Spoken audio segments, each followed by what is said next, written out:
नेपालीले सबै चिज जाने भोट हाल्न जाने छैन भनेको एउटा यहाँको नेता र जनता पुरै एउटै खाल्डामा हाल्ने जस्तो छन्। एउटाले भोट हाले न लाइन न बत्ती न घर घरमा पानी यस्तो बिजो दिमाग खराब। घर भात जलिसक्यो होला जाउलो पसल दिएको अगाडि बोकेर पनि सुक्क छैन फेरि एउटालाई बोकिन नि आनन्द शान्तिको सास फेर्न दिए हुन र कस्तो अपराधी जन्मिनु भने कतिखेर त लास्टै रिस उठ्छ। अब तँलाई समात्नु क्या गाँठाले उछिटे फाल्यो हेर पानी गयो पनि जाओस् गाई रहेछ तल खोलामा आँसला म यति रिस उठ्दैन नि नरो क्या नरो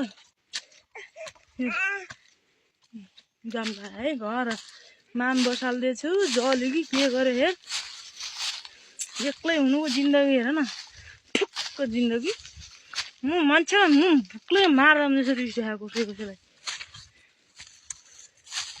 कसैलाई फेरि दिमाग खराब।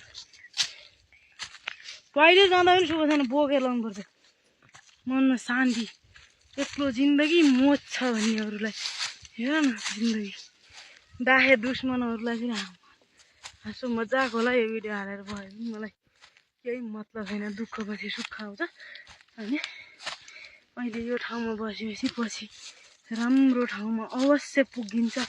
सपना देख्नुपर्छ अवश्य पुरा हुन्छ एक न एक दिन। फेरि त सासु आमा थिइन् त खै र के नाटक पार्नलाई भिडियो बनाउनलाई देखाएको भनौँला। फेरि माइत गएको 6-7 दिन भइगयो आएर पानी त बोक्नु पर्यो आफू डाइटिङमा भए पनि पानी त खानु पर्यो चाहियो बच्चाले दिसा गर्दा धुनी हुन्छ अनि घरमा पानी आउनु न हेर